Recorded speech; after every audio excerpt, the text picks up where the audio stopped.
Out of the many shows I grew up watching, there was only one that resonated with me more than any other. That show is The Simpsons.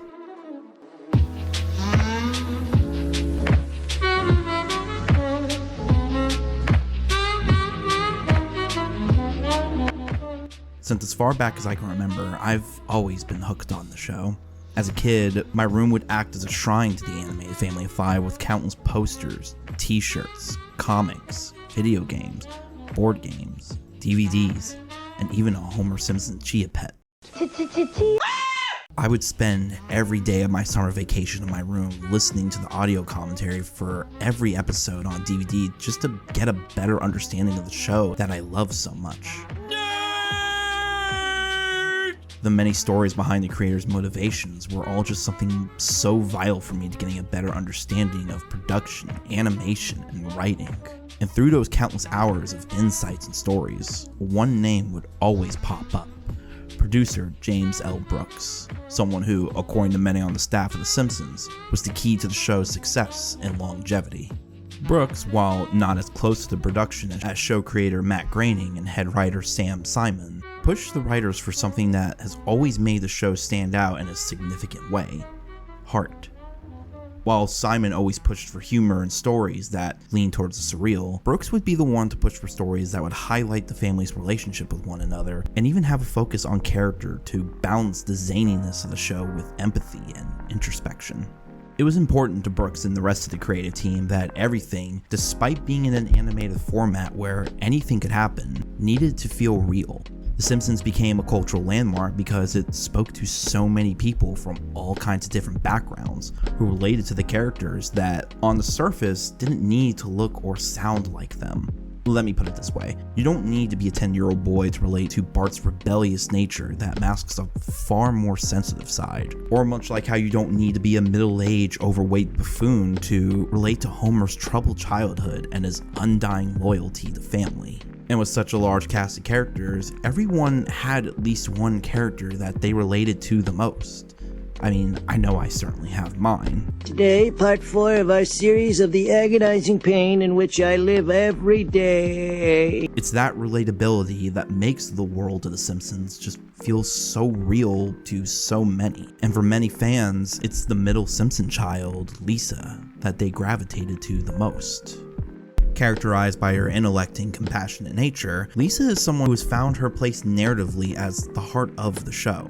At 8 years old, she comes off as far more mature than most of her supporting cast, and even tends to be the voice of reason in many of the episodes. Her character is even recognized by humanitarian and feminist groups for her sympathetic nature for societal issues like animal rights, as well as her drive for academic fulfillment.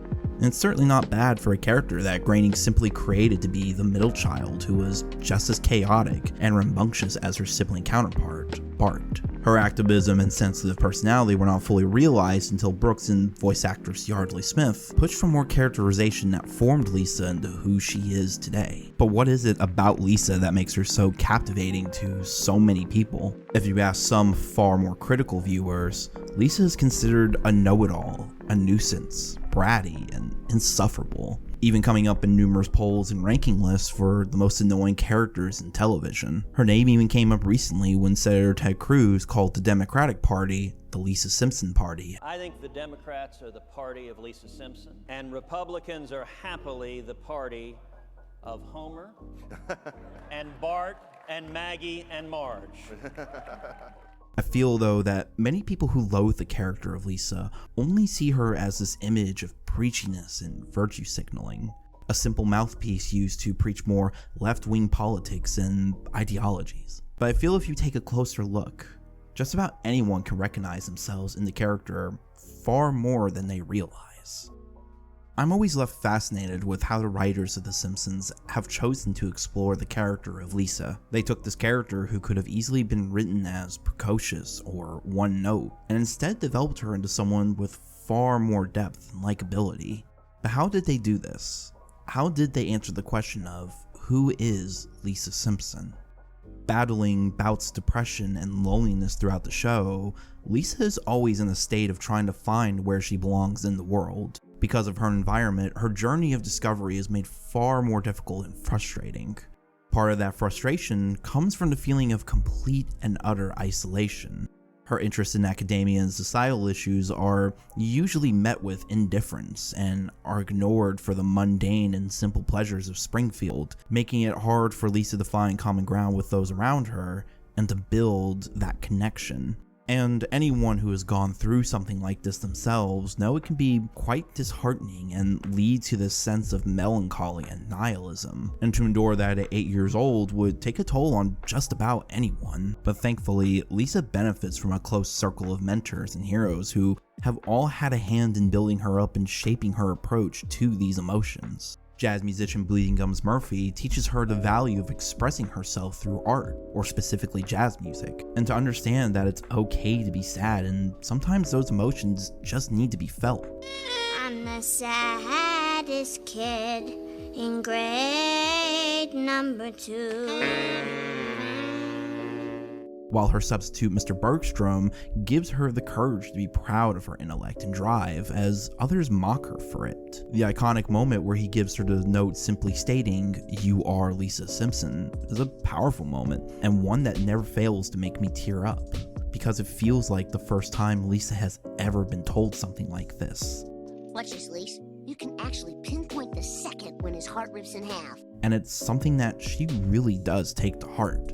And that's the beauty of Lisa's character. Despite the fact that no one seems to care for her interests or passions, she never chooses to change herself for anyone else or hinder that excitement.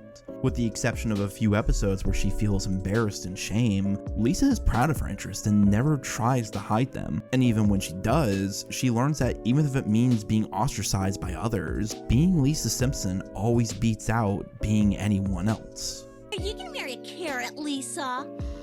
Yes, I'm gonna marry a carrot. She admitted it! She admitted she's gonna marry a carrot! Much of the humor behind her character is the juxtaposition between her passionate speeches and the other person not really knowing what to say or how to react. Millions of girls will grow up thinking that this is the right way to act. That they can never be anything more than vacuous ninnies whose only goal is to look pretty, land a rich husband, and spend all day on the phone with their equally vacuous friends talking about how damn terrific it is to look pretty and have a rich husband. Just what I was gonna say. It speaks to Lisa's ability to not be ashamed of being enthralled or passionate enough to go into a monologue. It's a confidence that many are intimidated by, but something that I feel like we can all learn from as well. And it's these qualities that critics often write off as annoying or pretentious. But I think the people who make these arguments often miss the most important quality of Lisa's character, that Lisa Simpson is just a kid. One who plays with dolls, watches violent cartoons like Itchy and Scratchy, and obsesses over teenage heartthrobs like Corey in the same way that any kid her age would. She cries and she gets scared like all kids do when they're overwhelmed. But more importantly, Lisa is capable of making mistakes and overestimating herself as much as anyone else is. It was important to the writers to make this distinction between the genius that Lisa comes off as and the kid that she actually is. A character who knows so much about the world but has yet to fully understand it and still has a long way to go in life. Take the episode Lisa the Vegetarian, an episode that introduces Lisa to the vegan lifestyle after experiencing guilt for her many years of meat consumption. Her heart is in the right place for taking interest in animals and their well-being, but she begins to push her beliefs onto others and alienates everyone in her life, including her own family. This results in Lisa ruining Homer's barbecue, lashing out when confronted, and running away from home. But then she learns through Apu, another vegan in Springfield, that while change needs to happen in the world, she has to be tolerant of those who disagree with her and not force anyone to change when they are not ready. And while this doesn't change the way she feels about animals or veganism, she realizes that she's wrong for how she approached it and makes amends with Homer, who, at the end of the day, still disagrees with her. Many people will say that Lisa is too perfect, but it's her imperfections that are the key to making a character like Lisa work. Because it's one thing to have your heart in the right place and yearn for something more, but that sense of righteousness doesn't make you a complete person. And the writers always keep this in mind for Lisa in the same way that they keep it in mind for stories about Homer, Marge, or Bart. It's not virtue or perfection that people love about Lisa. It's that she's always growing and learning new aspects of life and herself. And that kind of journey is never an easy one. And through these journeys of growth, it's her family that she learns the most from. Even in times where she feels that they don't understand or care about her interests, she is always reminded of the love and support that she receives from each one of them. In times of stress and weakness, she finds stability and perspective through each family member, all in different ways. Marge teaches her how to be patient and understanding even when people do things she doesn't like, and instills a sense of compassion for others. Bart teaches her how to stand up for herself even when the world is completely against her, and the value of letting go of being the adult that she thinks that she is, and just being a kid. But I think the family member that affects her the most, and even gets the warmest moments with, is her own dad.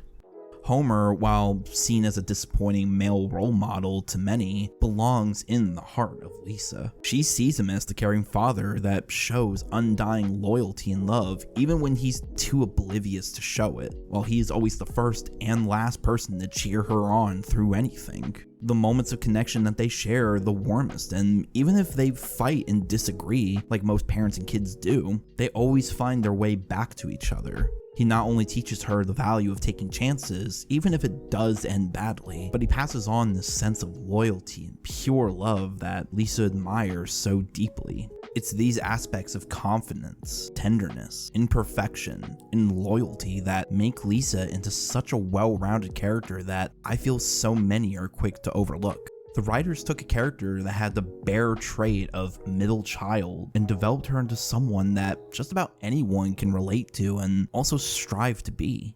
Perhaps you were never a child prodigy or came from a dysfunctional family, or hell, you may have never even been an 8-year-old girl in your life. But we have all felt lost, like how Lisa feels in episodes like Moaning Lisa, or have felt passionate for something no one else in the room understands or cares about. We've all felt so right in an argument and realized just how wrong we are, and then have that painful realization that we don't know or understand everything. But our mistakes get us just a little bit closer. People voice disdain for the character because she thinks she knows it all and is too judgmental. But you'd only get that perspective if you looked at Lisa as this beacon of virtue and righteousness. But if you put yourself in Lisa's shoes, you'll realize how little you actually know. You may even leave enough room in yourself to grow and learn from your mistakes. You'll find yourself unabashedly monologuing to the heavens about your passion. You'll find yourself growing through the ones that are closest to you. And once you do that, perhaps you'll understand what it's like being Lisa Simpson. When the